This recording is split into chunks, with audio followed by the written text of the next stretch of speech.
Esse império cresceu em escala jamais igualada. Misterioso, violento ao extremo e incrivelmente inventivo. O único império que sobreviveu 4 milênios. China. Os imperadores mobilizavam exércitos de camponeses para executar obras de engenharia sem paralelo em nossa história. A tumba dourada com rios de mercúrio. It's hard to believe that something like that could be purely the product of human labor. O mais longo canal do mundo e a frota naval mais potente que jamais existira. Mas nada se comparava ao monumento que mudaria a face da Terra, a Grande Muralha da China. This is the biggest project management in history. Entretanto, dinastia após dinastia, consumidas pela vaidade e cobiça, eram depostas pelo povo revoltado, e a opressão virava a destruição.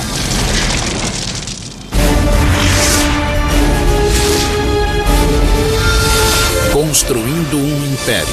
China.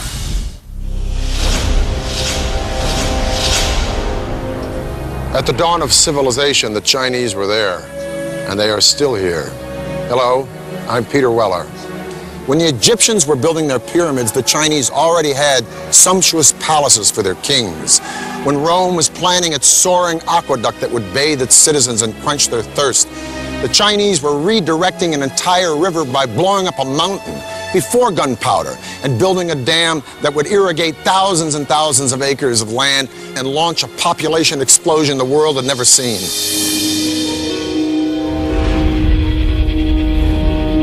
Há 4 milênios, a civilização chinesa cresceu e espalhou-se por vasta área, 1/3 maior que a dos Estados Unidos. Mas durante séculos a China viveu um caos. Os reinos separados lutavam pelo poder supremo. Guerras e conflitos devastavam o território. China was, as we think of it today, more or less, was made up of a number of states, all of which were fighting with one another for supremacy. The period was called the Warring States. No século III a.C., um reino emergiu como o mais poderoso e o mais impiedoso. Uma província, lar de pessoas hostis e belicosas. Eram ambiciosos, fechados e determinados a conquistar e a unir os 7 reinos. Eram chamados de Qin. Eles unificaram o vasto território, criando um império como o mundo jamais vira até então. O reino Qin prosperou em uma região fértil e plana, com acesso a rotas comerciais, como a famosa Rota da Seda, que o ligava aos mais longínquos recantos do mundo. Com o tempo, os Qin desenvolveram 2 vantagens militares sobre os rivais. Aprendendo de nômades e bárbaros, eles se aperfeiçoaram na equitação. Ao mesmo tempo, criaram nova estratégia de guerra. Até então, as batalhas eram disputadas por pequenos grupos de nobres em carruagens. Mas a recente descoberta do metal forjado levou à produção em massa de armas e ao surgimento de um novo tipo de guerreiro, o infante, o soldado a pé. It was a time when the use of iron became much more widespread. So just at the same time as infantry armies, which tended to be much larger, came in, so it was possible to make more weapons. Com essa novidade tática, o povo Qin lançou uma ofensiva para conquistar a China toda. À medida que os rivais caíam, os Qin encararam um novo desafio. Como conseguir alimentação suficiente para esse enorme exército? A responsabilidade recaiu sobre um único homem. Seu nome era Li Bin, oficial do exército Qin e um dos maiores engenheiros de todos os tempos.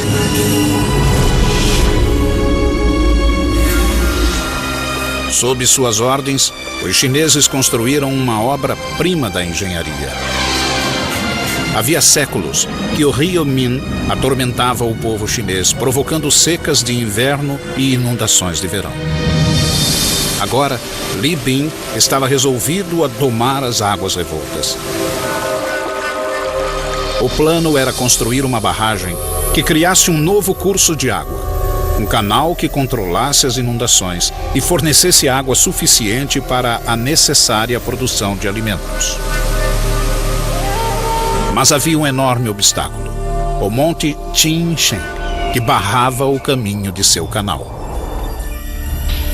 Não havia como mover o monte. A solução foi abrir um caminho através dele para o novo canal.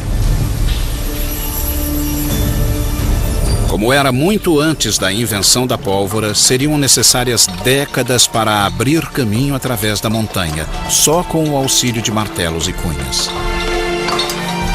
Os Qin queriam resultados imediatos e exigiram de Li Bin uma solução.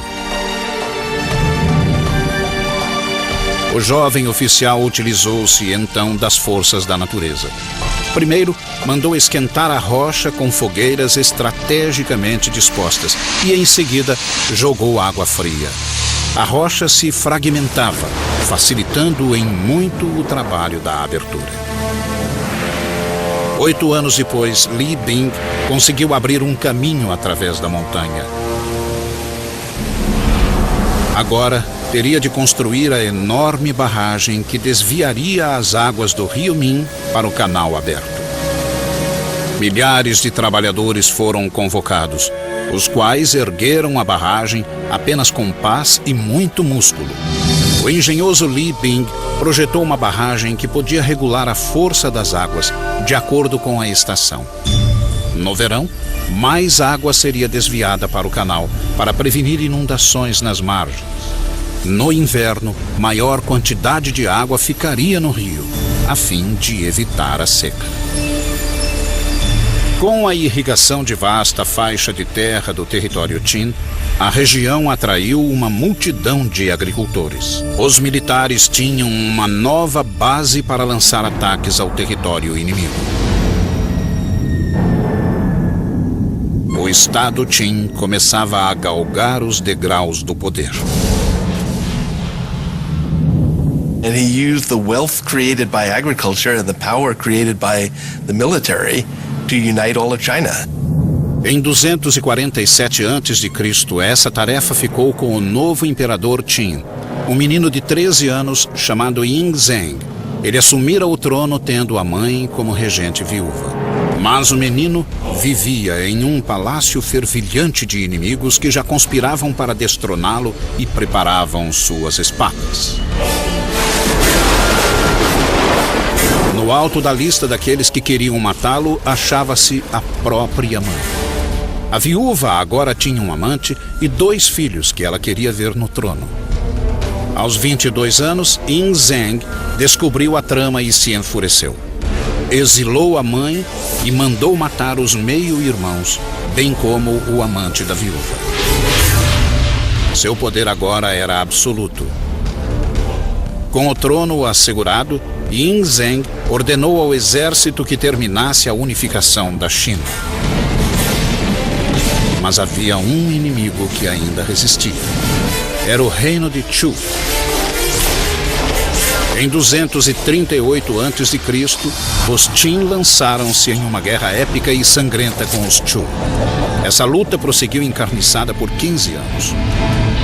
Finalmente, em 223 a.C., os Chu também ergueram a bandeira branca.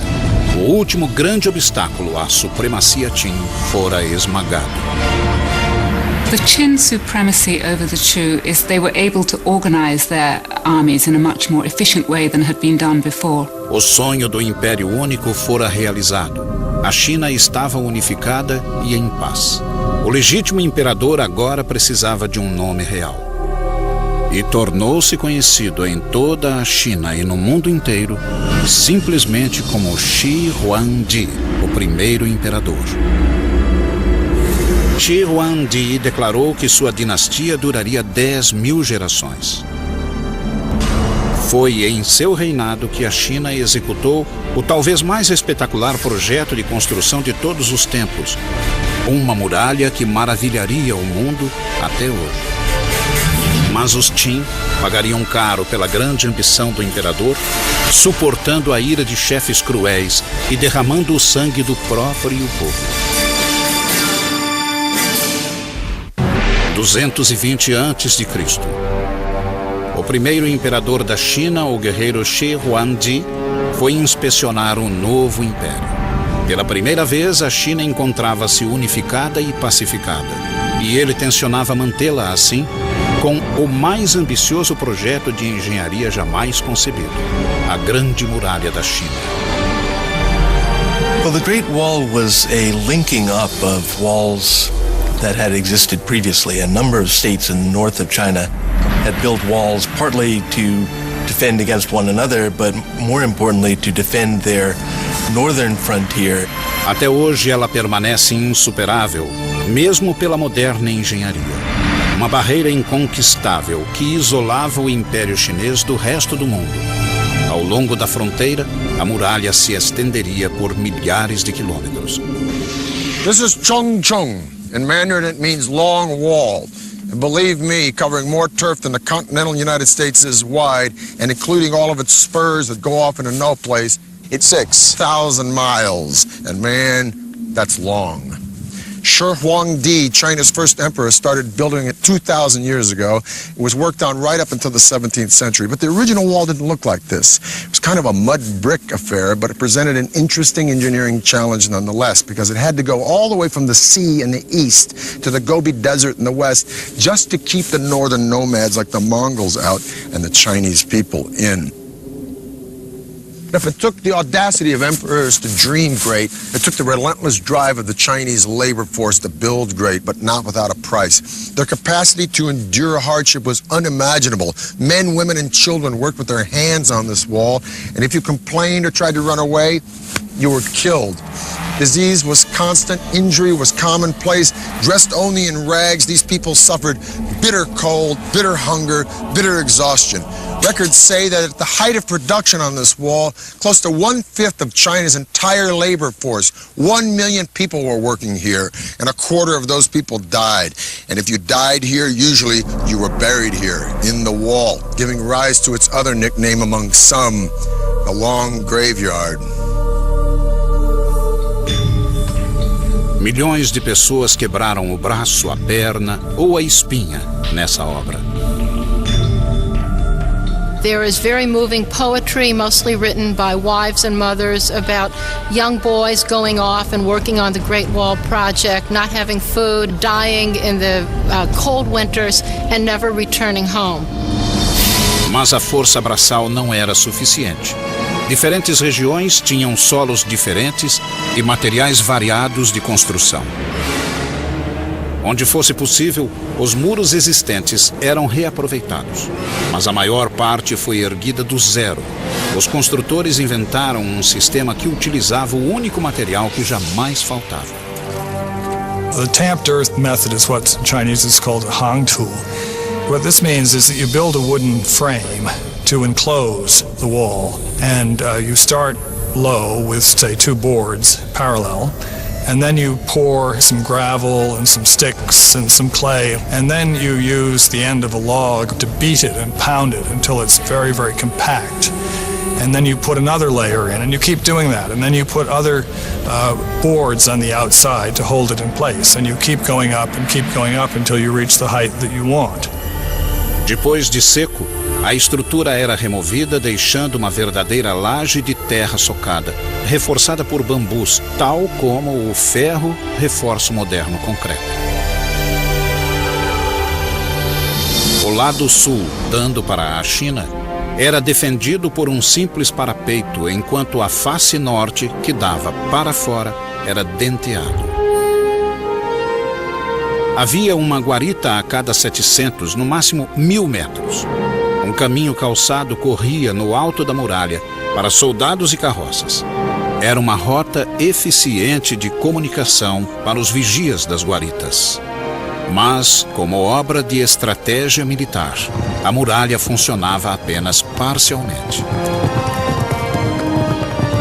A wall exists to be defended, but in the long run the wall was not very defensible. Nomads could break through it or go around it. bribe their way through it. Mas a Grande Muralha não foi projetada só para afastar os bárbaros. Era também uma linha simbólica, encerrando e isolando os chineses. The Great Wall, in a sense, is a